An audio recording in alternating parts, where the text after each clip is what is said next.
about to hear is true. Only the names have been changed to protect the innocent. Fatima Cigarettes, best of all long cigarettes, brings you Dragnet.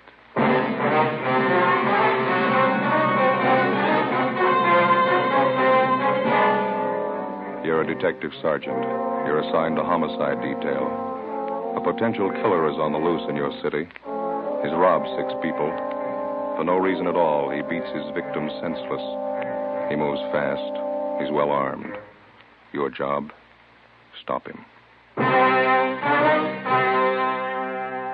You'll be amazed when you compare Fatima with other long cigarettes. You'll find they now cost the same. But in Fatima, the difference is quality. You see, Fatima is the quality king-size cigarette because it contains the finest Turkish and domestic tobaccos superbly blended. And Fatima is extra mild, with a much different, much better flavor and aroma than any other long cigarette. So compare Fatima yourself. Fatimas now cost the same as other long cigarettes, but your first puff will tell you... Ah, that's different. Yes, in Fatima, the difference is quality. Ask your dealer for Fatima, the quality king-size cigarette. Best of all long cigarettes. Start enjoying Fatima for a new year of greater smoking enjoyment.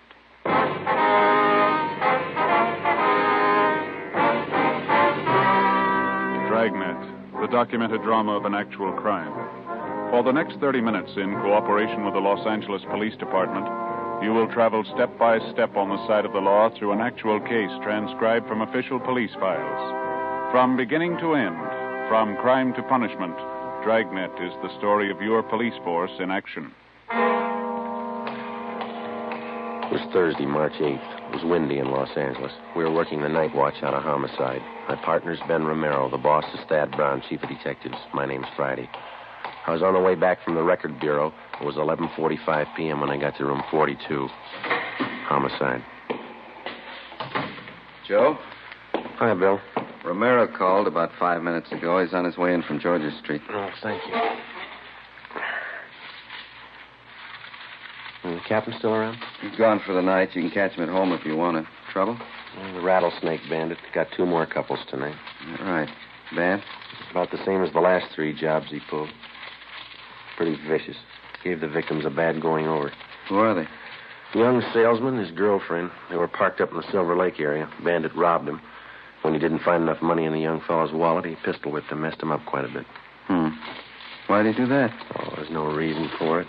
The young girl in the car had an engagement ring on. She offered to hand it over. The bandit pulled her out of the car, punched her in the face, hit her quite a few times. Guy just seems to be looking for blood, that's all. No leads on him, huh? No, not so far. It looks like I'm out. Have you got any aspirin, Bill? Yeah, I got a fresh bottle this afternoon. Lousy headache. I've had it all night. How about the thief's M.O.? The same, huh? Well, it has been so far. He works the outlying districts, parking areas. Doesn't seem to be any reason at all for these sluggings. The victims all agree on that. No provocation at all. The guy just seems to get a kick out of punching in somebody's face. 2 pills in it? Oh, yeah, that's fine, thank you. Boys in robbery turn up anything? No, neither have we. Bandit operates in hot cars. He's got a few good prints to work with. No make, though. The guy works alone, huh? Well, he did for the first 2 jobs. Last few times he had a bright-looking blonde with him. Good-looking, you know. Nice figure. Victims say that she stands by and just seems to egg him on. I don't know. Seems to get a big thrill out of it, I guess. Hi, Bill. Joe? Hi. How'd you do, man? Doctor didn't think it'd be a good idea to bother him too much tonight. We can talk to him tomorrow. Well, how about the hold-up man's description? Did you get that? Yeah, from the girl. Matches what the other victims gave us. She didn't see the getaway car, though. Didn't have a chance. Well, how about the young fella? Is he still unconscious? Yeah, they're going to move him to the county hospital. You should have seen his face. Yeah? Terrible. It's a mess. This bandit's girlfriend, the blonde, nothing at all on her? Victim says she's got a nice figure and good looking. Quite a few like that in Los Angeles. What are they getting out of these stick-ups anyway? Can't be too much, huh? Oh, that's just it. None of the heists have netted them more than $50. Hardly worth the trouble. Hot shot. I get it. What is it? Wait a minute. Rattlesnake Bandit. He got another couple. Where? South end of Echo Park. Yeah? He shot both of them.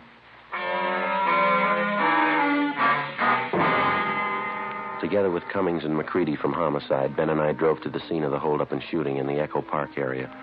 The victims were identified as Ralph Younger, 34, a high school English teacher. He'd been beaten severely about the face and neck and shot once through the right shoulder.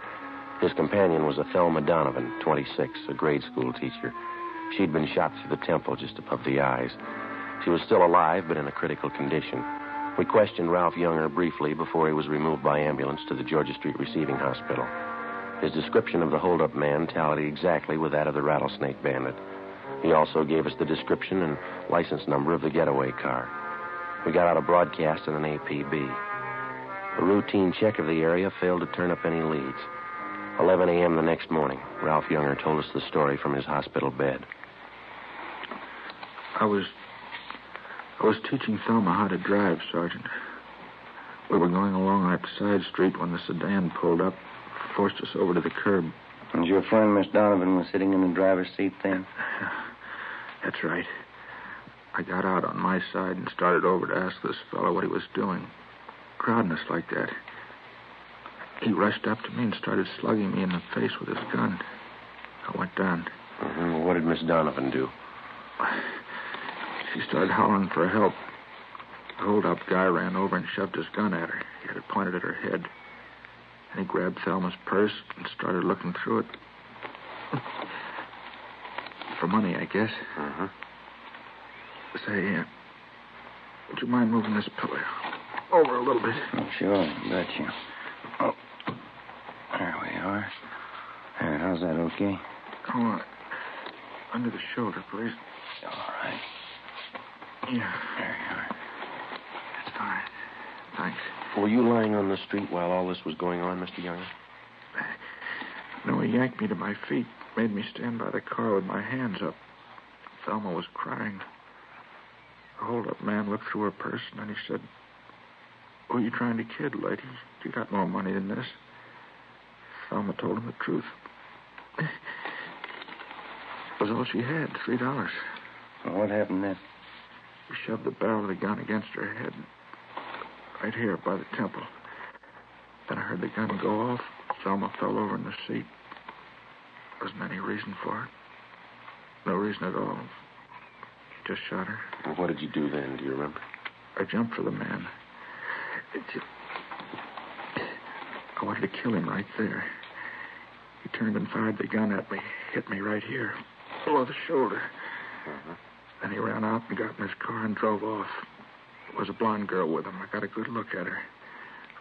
Blonde, pretty, attractive. Uh-huh. Well, is there anything else about the man's description that you might have forgotten to tell us last night? No, I don't think so. I gave you the license number of his car. Can't you find him that way? It was a stolen car, Mr. Younger. He took it from one of his other victims. It was found out in Wilshire this morning. Bandit. I only wish I'd got my hands on him. Poor Thelma. How is she, do you know? Well, there's no late report. Maybe you better check with the doctor, huh? Yeah. Hey, before you go, would you mind ringing this button here? It's for the nurse. The shoulder's giving me trouble again. Yeah, okay. Well, thanks you very much, Younger. Sure hope that shoulder of yours gets better. I hope so. Goodbye. We'll be checking with you later on. Yeah, okay. Come on, Ben.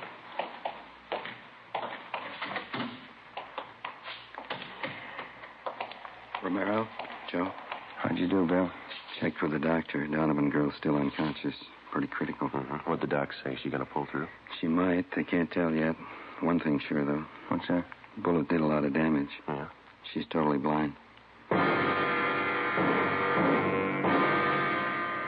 4 days before a bullet from the hold-up gun had blinded schoolteacher Thelma Donovan for life, the rattlesnake bandit and his blonde girlfriend were unknown to the city of Los Angeles.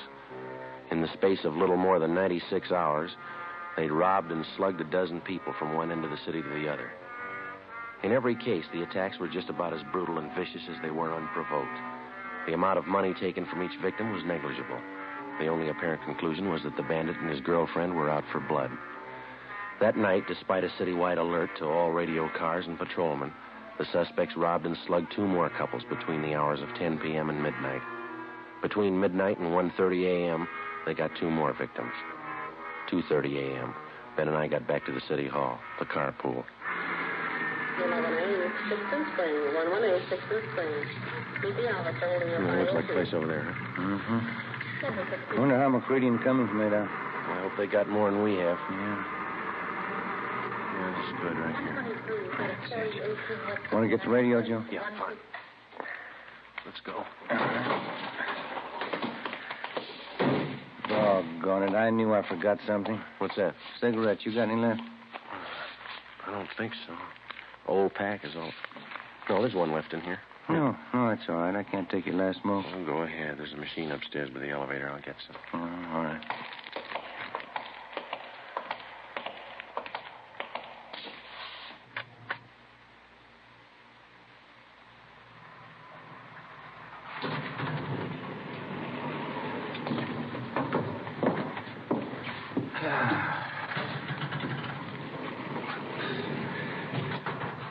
I sure better get these shoes half-soled. I'll be walking around in my stocking feet pretty soon.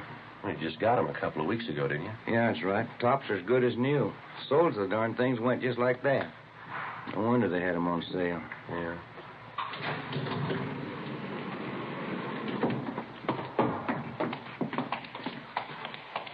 In just a minute, I want to get those smokes. Oh, yeah.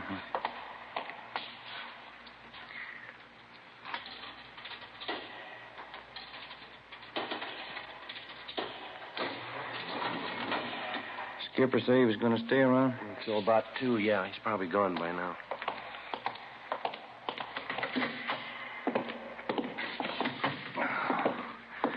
Yeah, it's a long day. Anything in the book? Just a minute. Yeah, your wife called. I want you to get a refill on that prescription for your little boy. Oh. Hiya. How'd you two do? Nothing. How about you? Chandler called from robbery a minute ago. Thinks they may have something. Yeah? At 211, big service station out on Pico. Hold-up man had a blonde in the car with him. What about description? Jibes pretty well with the guy we're after. Well, the M.O. doesn't. That thief and his girl haven't tried anything but car hold-up since they started. How'd they manage the job? Well, you know how they've been operating for transportation. They rob the people, steal their car. When they reach another victim, they transfer to his car. First time they switched that system was tonight. The hold-up on South Hoover, the man and his wife. Huh? Instead of changing over, they stayed in the blue Chevy coupe. Same one they took in the job before that. Up to now, they've used the same hot car in the last 3 jobs. Sure going to help if they stick with it. What about the gas station attendant? Well, excuse me, Crowley Chandler. Homicide Cummings. Yeah, Glenn. Uh-huh. 5 Paul, 389. Right, thanks. They dug up a witness to the gas station job. Suspects drove off in a blue Chevy coupe. License 5 Paul, 389. Same car, huh? It stops me. What was the take? $23. Slugged the attendant, took off. The broadcast's out. Area's been alerted. Nothing yet. Okay, Ben. Yep. Sure is growing into a long night. Yeah, you going to cover, huh, Bill? Yeah, till Fergie gets back. Right. Well, we'll be checking with you. Guy? Homicide Romero. Yeah. How's that? Yeah, right, thanks. Drugstore on South Fig, 211, slugging. Blonde girl drove the escape car. Yeah? 5 Paul, 389. In the next 3 hours before dawn, the rattlesnake bandit and his blonde girlfriend held up and robbed a restaurant and 2 more service stations and made good their escape. For some unknown reason, they continued to use the same stolen car, the blue Chevrolet coupe. By noontime the following day, composite pictures of the hold-up couple were drawn up by the crime lab artist from the descriptions given by the victims. The pictures were printed up and given wide distribution throughout the city. The description and license number of the escape car was in the hands of every radio car and patrolman in all divisions. The search was intensified. It got us nothing. The following night and early morning, without even slowing their pace, the suspects added 4 more holdups and sluggings to their credit. One of the victims was Fred Lerner, proprietor of a small lunch counter near 18th and Olive. I've been held up before, officer, 6 times. Never saw a punk as hard-looking as this guy, though. You're sure about the description, Mr. Lerner? Why, he stood just as close as you're standing to me now. Wild look in his eye, waving that gun around. I wasn't taking any chances. I gave him everything. Well, how much was that? $18.50. Well, how about the getaway car? You're pretty sure of the make and the color? Well, I ran to the door there as soon as they left. Saw him drive off. There's a license, just as I wrote it down. It's 5P389. I saw the whole thing. Sure surprised Lois would tie up with a punk like him. Lois? Who's that? Well, you know, the blonde who drives the car for him, Lois Hagen. Well, how do you know that's her name? She used to be a waitress, worked for my brother. Lois Hagen, blonde. I spotted her right away in that car. Yeah? Yeah, sure, Lois. Didn't you know it was her? 7:30 a.m. We put in a call to the record bureau and had them check on the name and description of Lois Hagen. No make, no previous record. With the help of Fred Lerner and his brother, we traced the Hagen girl to a drive-in where she used to work. There, we checked the employment records and got an address on her. 1800 Norwich Drive. Turned out to be a small apartment house in West Hollywood. Ben checked with the landlady while I waited in the car. Transfer point 2. 1 KB, transfer point 2, it's unit 135. Well, that's it. What'd you get? Talked to the landlady. She's managed the apartment for 16 years. Yeah? She never heard of Lois Hagen.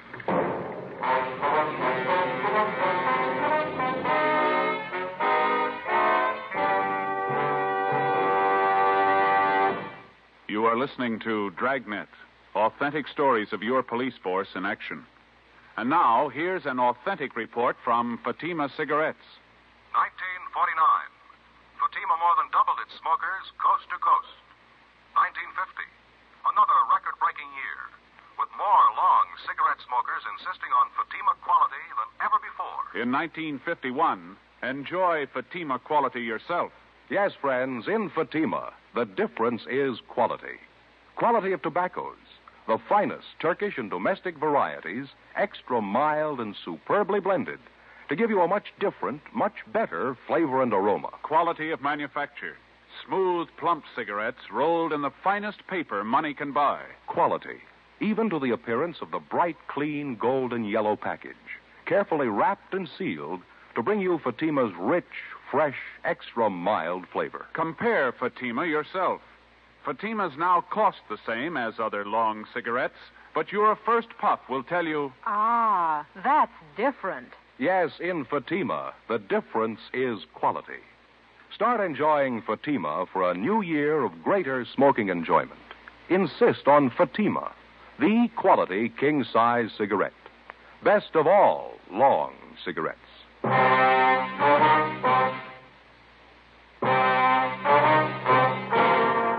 Tuesday, March 13th. That night and the one following, the Rattlesnake Bandit and his blonde girlfriend, supposedly Lois Hagen, continued their campaign of holdups and sluggings.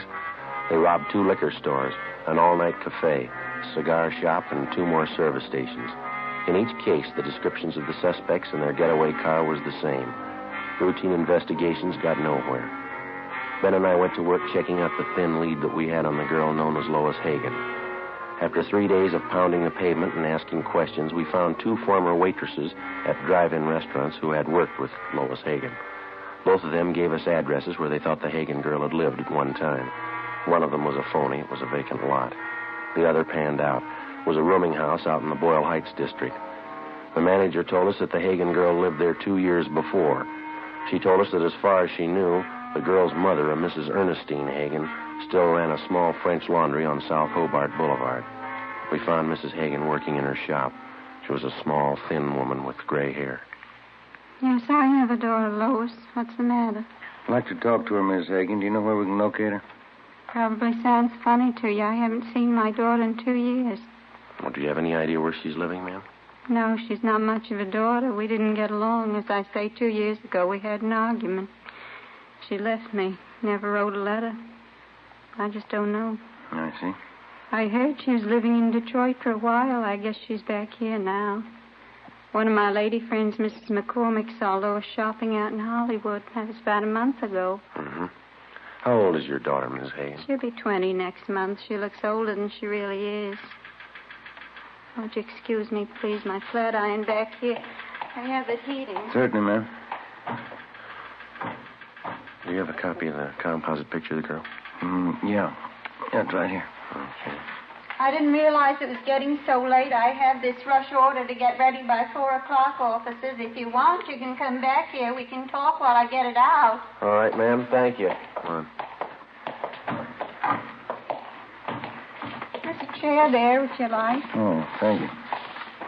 Seems I'm always so busy lately. I used to have some fine help. It's not so easy to find anymore. This iron seems awful hot.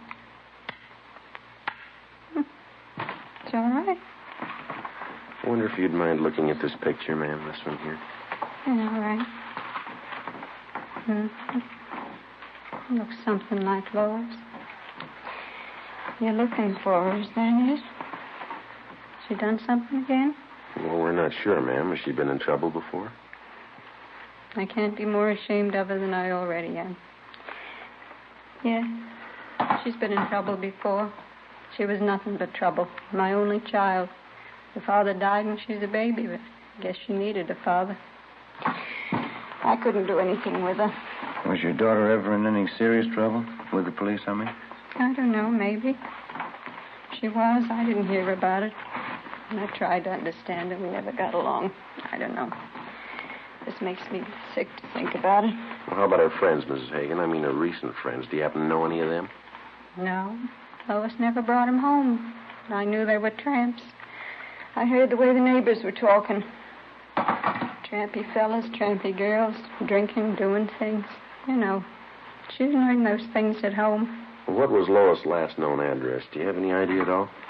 Place in Boyle Heights, a boarding house. Last I heard of Lois, she never wrote a letter. That's another thing. Yes, ma'am. She could have had the best education any girl could want. I worked 12 years in the laundry here to give it to her. I sent her to the convent. Even the nuns couldn't do anything with her.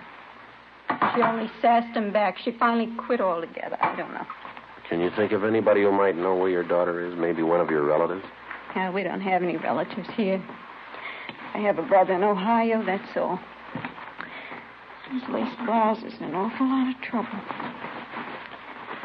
Would you pull out that plug, Sergeant, please? Yes, ma'am. I wonder if you have a picture of your daughter that we could borrow. We'll see that it's returned to you. Yeah, all right. I got lots of pictures of Lois. She's a pretty girl, you know. Looks quite a bit like me when I was young. Yes, ma'am. Well, thanks very much for your time. Even the nurses at the hospital said it when Lois was born. Beautiful child. Certainly strange, isn't it? How's that? When they're babies, they all look so clean and so good. Yes, ma'am. What happens to them? Before we left Mrs. Hagen, we got a photograph of her daughter, Lois, and then we drove back to the office. We spent the rest of the afternoon showing the picture to several of the robbery victims. All of them identified the Hagen girl as the bandit's accomplice. We got out a supplementary broadcast. That night, the holdup couple failed to put in an appearance. The following night, the same. Not a sign of them. Still no sign of the escape car either. Where they might be hiding out, we had no idea. The search went on. Repeated checks through the stats office and the record bureau failed to turn up any new leads. We stayed on it. 4 nights later, the still unidentified holdup man and Lois Hagen started in all over again. 2 drugstore holdups, 2 robberies of couples in parked cars. All of the victims were beaten senseless. Monday, March 19th, 8 a.m. Joe? Hi. They turn up anything last night? 2 more jobs. Both victims identified the Hagen girl as the accomplice. Anything else? Still using the same escape car. That's about it. Yeah. Well, we're no closer than we were a week ago, huh? I checked the hospital on the druggist they slugged. How's he doing? I don't know yet. Still unconscious. I'll get it. Homicide, Friday. Yeah, Mike. Where? Yeah, right away. What have you got? 32R. They're out on 18th and Hill. Yeah? The holdup car. They just spotted it. 8:20 a.m. Together with Cummings and McCready, we drove out to 18th and Hill, where the officers in Unit 32R had the holdup car staked out. It was parked in the back of a large service station on Hill Street near the corner of 18th. We talked with the manager, and he told us that a blonde girl answering Lois Hagen's description had left the car there earlier that morning just to have the distributor fixed and the battery recharged. She told him that she'd call for the car early that night. Because of the way that the service station was situated, it would have been impossible to stake out on the blue coupe without making it look obvious. We explained the setup to the manager and made arrangements for Ben and I to pose as employees. That way we could keep a close watch on the car until the suspects called for it. Cummings and McCready holed up in a coffee shop directly across the street. 2 teams of men from robbery covered from their vantage points. Ben and I took up our posts as supervisors of the station's 10-minute car wash.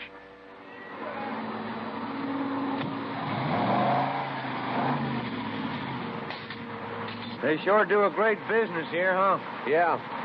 You mentioned to the manager about keeping the area clear around that car, didn't you? Yeah, it's all set up. We're not going to have an excuse in the world if we miss those two. Yeah, if they show up. What are we supposed to do now? Pull these tickets off the cars as they move off the wash line? Yeah, that's all. Just slip the tickets in that box over there, see? Mm-hmm. Must have run them a few dollars, huh, installing all this equipment. Seems to be paying off, doesn't it? What time you got now? A few minutes past 4. Want to smoke? No, I just put one out. 1 a.m. Ben spotted a young blonde girl turn the corner onto Hill and start up the street toward the service station. As she came closer, she looked to the right and the left. She paused in front of the station, looked on both sides of the street, and then she turned completely around and walked on past. It's Lois Hagen. She's going right down to the corner. How about it? Yeah, I'll put in with you. How about a tail? We can't just let her walk away from us. No, just a minute. Take a look. She's turning around. Coming back this way. She's coming in. Yeah, we better get back to our car. Looks like it. Come on. Right. The young blonde entered the garage office, paid the repair bill, and drove off in the hold-up car. Ben and I followed in 80K. Cummings and McCready tailed us. The blue coupe moved 2 blocks down Hill Street and then turned into an apartment garage. We parked on the street, went in and got the manager out of bed. We showed him Lois Hagen's picture. He told us that she was registered alone in apartment 16. He failed to recognize the description of the hold-up man. McCready and 3 men from robbery covered the front and back exits. Cummings, Ben, and I climbed the stairs to the 3rd floor. Number 16. Joe, you want to ring it?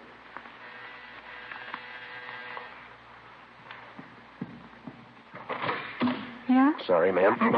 Bedroom, Bill. Right. I'll take the kitchen. Wait a minute. What is this? Police officers. You Lois Hagen? You get out of here. Let me in. Bedroom's empty. Nothing back here. All right, where is he? Come on, let's have it. Frank, get out! Cops, Frank, get out! Upstairs, Joe. Watch her, Bill. I got her. Come on, Ben. Yep. Upstairs, Joe. Watching? Yeah, hold it. Yep. Frank, get out!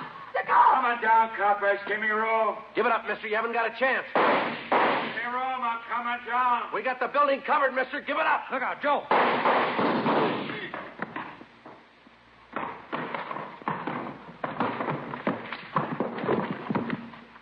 I'll get his gun. How is he? Dead. Joe, Ben, you all right? Yeah, Bill. You want to take the girl downstairs? Let me see him, please. Frank? Frank? All right, lady. It didn't have to happen. I tried to tell him, get away. He wouldn't listen. Never listened. Let's go. We were married yesterday. You didn't know that, did you? Just married. Yeah. Married 2 days. Yeah, well, the honeymoon's over. Come on, lady. The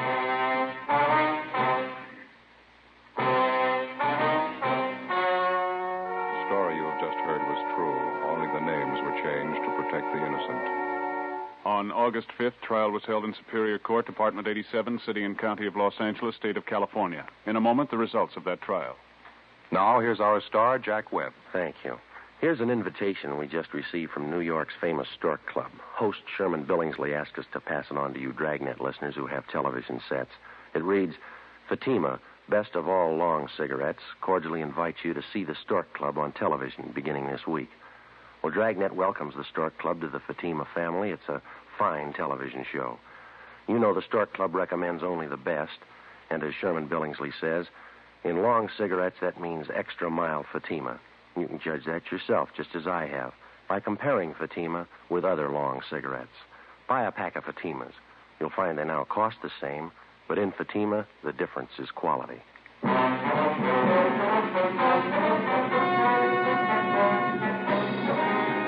The body of the dead hold-up man was identified as that of Frank Ralston Kilbride. His accomplice, Lois Hagen, was tried and convicted on 6 counts of armed robbery and assault with a deadly weapon. She received sentences as prescribed by law and is now serving her term in a state penitentiary for women. You have just heard Dragnet, a series of authentic cases from official files. Technical advice for Dragnet comes from the Office of Chief of Police W.H. Parker.